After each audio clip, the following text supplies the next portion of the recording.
My first name is Wynema Morris, and I was born at the Winnebago Hospital in 1943. Pretty much my life revolved around my work, which is I teach history, and I teach the history of this tribe, the Omaha tribe of Nebraska, and teach about the culture and traditions of our people. I found that on my reservation, people don't know their history.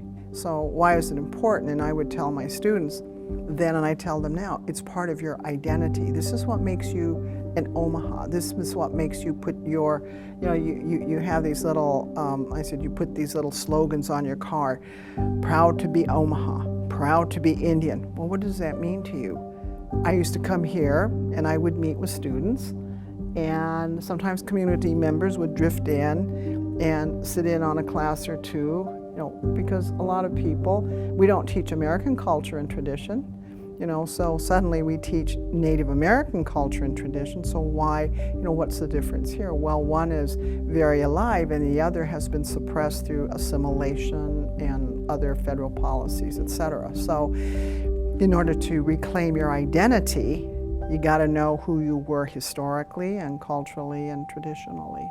I think I heard a lot of the COVID, and I'm going to say it this way, COVID noise, but nothing was definitive, but it came through that there was this virus that was going on now in China.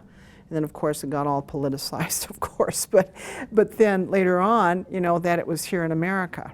It went from a very small number of incidences to suddenly basically just mushrooming. As a result of all that, this college shut down. What does shut down mean? It means no classes, but we can still come back and work. And then we were informed, no, it means the campus is closed. The best way you can conduct your classes after these 2 weeks, and we use those 2 weeks to prepare us to go online. Well, you're looking at a 76-year-old, and I consider myself quite technologically advanced. I can keep up with everybody else, emails and various applications, etc. But when we had to begin to think about teaching totally online, I had to do a lot of catching up myself, and there was one other elderly Omaha man who was teaching here, and he taught language. And he and I were both technologically challenged, and we didn't know how to use, the Canvas in particular, and the terminology changed. There was a whole introduction of online, blended, and then courses, or a long time ago they were called units, now being called modules, and then the modality of your teaching. And I thought, well, God, so there was a lot of change, and it just kept cascading during those 2 weeks. And during that 2 weeks, it was just really isolating, and I felt so alone.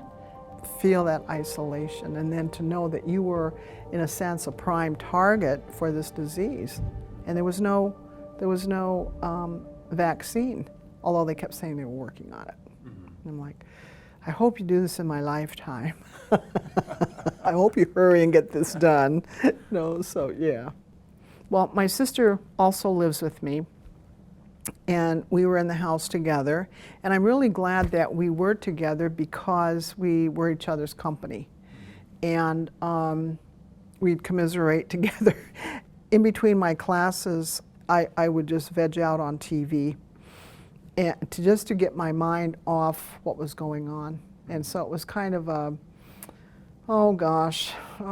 mind-numbing experience as well. And just when things began to ease up and we had the vaccinations, we took it, and of course we all had that initial mild reaction, and I just knew mine wasn't gonna, how paranoid.